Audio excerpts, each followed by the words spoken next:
I wonder if they have single rooms or if they have roommates in this. About halfway down the hall, I spy room 119. The nameplates on the rooms adjacent to mine are blank. I guess there are just two of us here. Light shines from below the door of room 117, so I knock lightly. Hello, is anyone home? From inside, I hear a few movements and the clicking of way more locks than I thought these doors had. After a moment, the door squeaks open. A bespectacled boy standing in the doorway. He's looking at me very intently through his extremely thick eyeglasses. Who is it? Blind? No, at least not completely. Why would he have eyeglasses if he was? He leans closer to me until our noses are almost touching. His breath stinks of garlic. Sound Nakai, I'm moving into the next room. I thought I should introduce my... I thought this was a roommate. His face suddenly brightens with realization, and he stands back upright, thrusting his hand out in a smiling greeting, almost straight to my diaphragm. Oh, sup, dude. The name's Kenji. Ah, hi.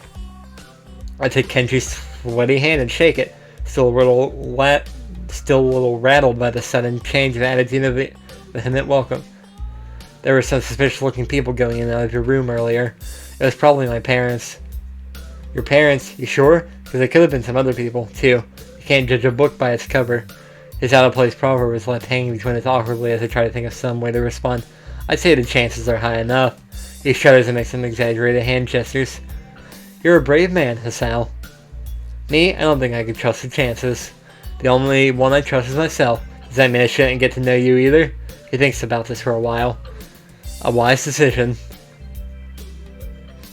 Damn, you are smarter than you look. Probably. What do you look like? I hope not smart. He squints his eyes and leans closer again, but I lean backwards to dodge it. Never mind, it doesn't matter. With that, he turns, fumbles around for a moment, and sorts to the door handle and shuts the door behind him. I slide the key into the lock of the door marked 119. Bleak beige walls, white linen, and a desk made of some type of light wood, ugly curtains. Wait, where was room 118? If that was room 117. It's no one's room, and personal, like my hospital room was. My bags are sitting at the foot of my bed, looking a lot emptier than they did this morning. The closet is sitting open, stocked with my clothes. Also, it seems that there are a number of school uniforms hanging there as well. A note has been to the sleeve of one of the shirts. Hi, Hichan. We've unpacked your things and made your bed. They said that if these don't fit, then you should go to the office tomorrow. If you have any problems, you can always call us. Love, Mom and Dad. Or is it Hi-chan? I don't know. Well, at least I don't have to worry about unpacking. I kind of hoped I would have, and there would be something to do. It's still too early. I put the note down on the desktop and lie down on the bed, feeling drained. Lying there makes me want to read something, but I have nothing with me. I wonder if the hospital conditioned me for wanting to read whenever I have nothing to do. The restless urge just keeps growing until I have to stand up. Maybe it's stress or something. I was pretty nervous about it before coming in for the entire day too. The entire day today too. I still am, I think. Damn, I have to distract myself somehow, so it won't be this unnatural all the time. Tomorrow I'll go borrow some books from the library. Yeah, I'll do that. But for now... Medication. The bottles of medication neatly arranged on my night table catch my eye. I pick one up and shake it just to hear the contents rattle inside it, and then read the glued-on pharmacy label. Sound Nakai. 2 tablets daily to stay alive. That's one way to word it. It doesn't really say that, but it could just as well. I don't think they actually say that.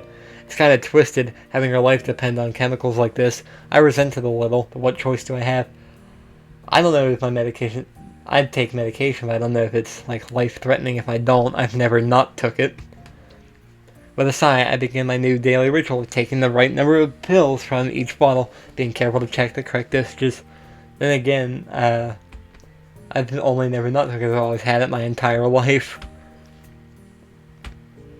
Or, I forgot some days, but I haven't died, obviously.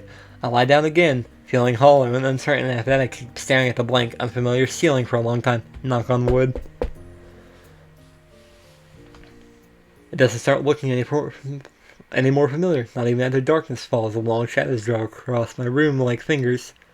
The sheets feel slightly more comfortable, warm and nest-like against the chill that passes for room temperature here. Soon the lighter shade of darkness as the ceiling looks like every ceiling does at night, and it becomes the only thing I recognize anymore. The night beckons me to sleep, and I feel the coldness of unfamiliarity and feel creeping up my and fear creeping up my spine once again. I keep drifting further away from the world I knew. This reminds me of college, kinda. I never been to high school with dorms. Katawa Shoujo. Was that all just the intro? Or something? I wake up in a strange room. Solid morning light shimmers against the light gray ceiling. I had forgotten to draw the curtains closed last night. When did we get to save? This is my room, isn't it? My room. This is the third room this year that I'm supposed to call mine. Various things around here remind me that indeed it's me who is supposed to be the one living here. My bag's on the floor, my new school books on the desk. My numerous medications on the night table. I stare at the bottles for a moment, deliberating until I open the bottle, shake out a pill, and pop out a tablet from a foil sheet. I down them with a chaser of water without thinking about the chemistry. My uniforms are in the closet. Wait, so to save. Here we go. Create new save state. Progress successfully saved. Alright, return. Wait, what was that? 0 out of 41? Oh no, that's the play time. 0:41. Current scene, small talk, current music track, raindrops and puzzles. That's interesting. It shows the current scene. My uniforms are in the closet. I slink out from under the sheets and stretch my back before dressing up. Putting on a new school uniform feels like dressing in someone else's clothes.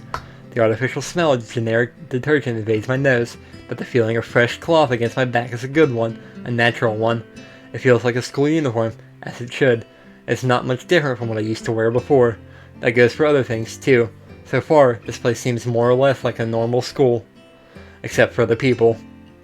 I think back to my talk with Kenji yesterday, Misha's constant laughter, and Shizune's sweeping sign language gestures. Well, I've only met 3 students so far. Maybe they aren't that normal, but I'm sure others are. Or perhaps, people like them are what passes for normal around here. Yeah, what does pass for normal around here? What do people do? I didn't see a lot of kids hanging around after classes yesterday, so maybe there are clubs. If so, I wonder if I should join one. Maybe. Clubs can be fun. I was in the game club during college, but I'm not in it anymore, but I'm still in college and in the book club now. All through class, the question remains on my mind, so I decided to ask Shizune about it when we split into groups. After all, she did say if I had anything I wanted to know, I should ask her.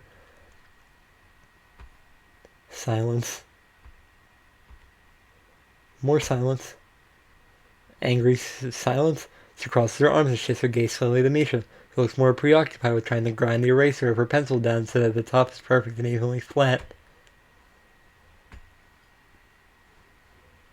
Sorry, Shi-chan. Is there something you wanted from me? Oh, I see. That's a good question, He-chan. Fripperies is the name of this song? My first thought is that she doesn't know, which is worrying. Maybe I'm being too negative. Well, anyway, Misha, please don't prove me right. What was that she just said before that? I think I might have accidentally skipped something. Please. Oh. Okay.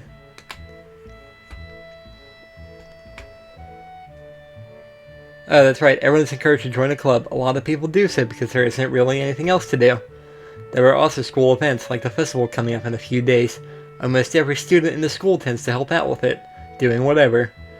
So, you actually transferred in at a busy time. Maybe you can help out, too. Sure. What's the festival about? Misha freezes. Well, I don't know, He-chan. The truth is, it's a local event, and I'm not from this area, so... She starts signing desperately to Shizune, asking her to bail her out. Shizune adjusts her glasses at the end of an oddly grandiose flourish and starts signing hard and heavy. Huh? Oh. Who cares? Misha puffs out her chest as she shouts Shizune's words out at me with a disproportionate amount of pride. too loud. I can see heads turning to look in our direction. Not so loud. Human beings evolve with each new generation. The ideals and beliefs behind a festival will inevitably change with time. Now, it's about delicious fried food and amusing little games that you play to win prizes. Ha ha. The teacher clears his throat very loudly, banging his long wooden pointer against his other palm like a baton. He shortens a pointed gaze at us. Gaze, not glaze. Finally noticing where we are, Misha stifles a yelp and quickly quiets down. Shizune doesn't seem embarrassed at all, though, brushing it off without a care. Here we are in the middle of class, and should start working.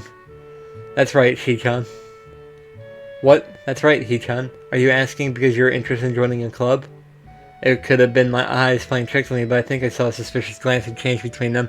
Misha's tone has also changed, although it does at every other word. Anyway, yeah, I was thinking about it. Misha and Shizune look at each other again. I'm about to ask what they have in mind when something dark flutters in my peripheral vision, catching my attention. Out of the corner of my eye, I see the girl with long, dark hair get up from her desk and slip silently towards the door. It doesn't seem like she was working in any group, and no one seems to notice her but me. I glance at the teacher, who's also looking at the dark-haired girl go. Why doesn't he say anything? He-chan? Is something wrong? He-chan? I don't know. I'm trying to figure out why the girl left. Do I look as uneasy as I feel? Or was Misha just looking at me looking after the girl who left? No, nothing.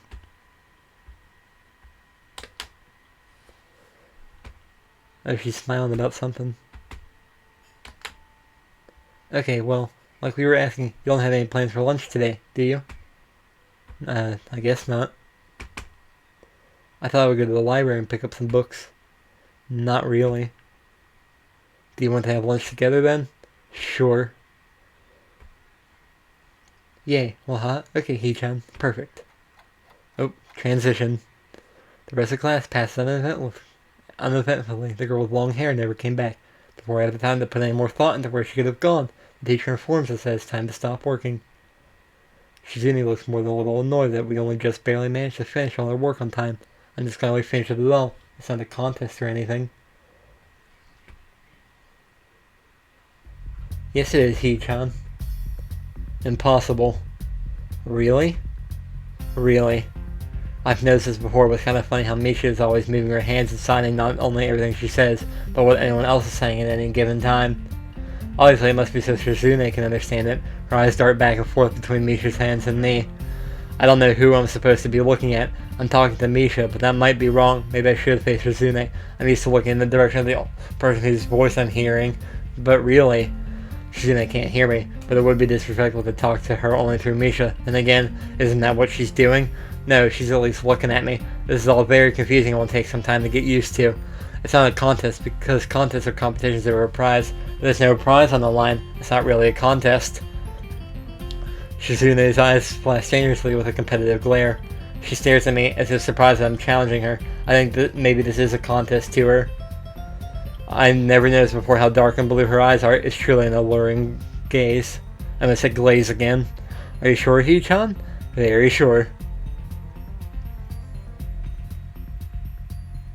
You're wrong, He-chan, because I don't want to be the slowest one in the class. Therefore, what's on the line is my confidence in my abilities, and the prize is the satisfaction of proving them. What? Shizune pushed her glasses up to the bridge of her nose in a very matter-of-fact way. I'd argue more, but the bell rings and she quickly gets up and picks up her bag, looking at me expectantly. I had almost forgotten that I was supposed to have lunch with them. Where do you want to eat? The cafeteria?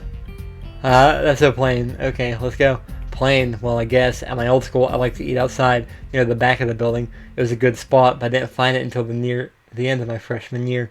I wonder if there's a similar place to eat here. Misha seems to imply as much. Shizune and me should pull me towards the cafeteria, which is surprisingly not packed. Maybe some students' favorite eating classrooms are outdoors. I saw some of my classmates had boxed lunches. After we finish eating, Misha picks up where we left off earlier. So, He-chan, you want to know about the clubs and stuff, right? Right, She-chan. Okay, I guess it makes sense to ask first. The changing a little nod to her confirmation, they turn to face me again, and Misha straightens her posture as if she's about to deliver a speech. Hee-chan, do you have anything you're really interested in? Right? I used to play soccer, but I'm not really into it. I don't follow the teams of players or anything like that. For me, it'd be video games and reading. As of late, I usually just read a lot. There's a book club, right, Hee-chan? Right? But it seems like they have all the members they can possibly have right now. Sorry, Hee-chan. It's a really popular club. Okay, but more to the point, Hee-chan. Does it mean that you don't have anything already in mind? Not really. Good. Great. That's great, Hee-chan. Really great. Haha. Wahaha. Are one of them a club leader? Why is it so great? No reason. Well, Hee-chan, other than clubs in the upcoming festival, there is one other thing. Student council. I see, I didn't know the school had a student council. That was a very melodramatic setup, though, just to tell me that. I'm pretty sure that the two of them know this, that's because Shizune looks a little embarrassed about it, and Misha is laughing. Shizune quickly retakes control of the discussion, and the manner of speaking, after all, it's all Misha who has to voice whatever she says. Right. Hee-chan, maybe you should join the student council. They could use more people. Yes, definitely. You should definitely join. I might think about it. I don't know.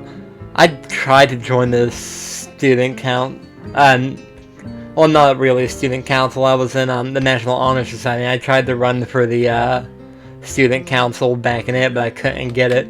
But in my culinary class, I was on the class, student council. I was their treasurer.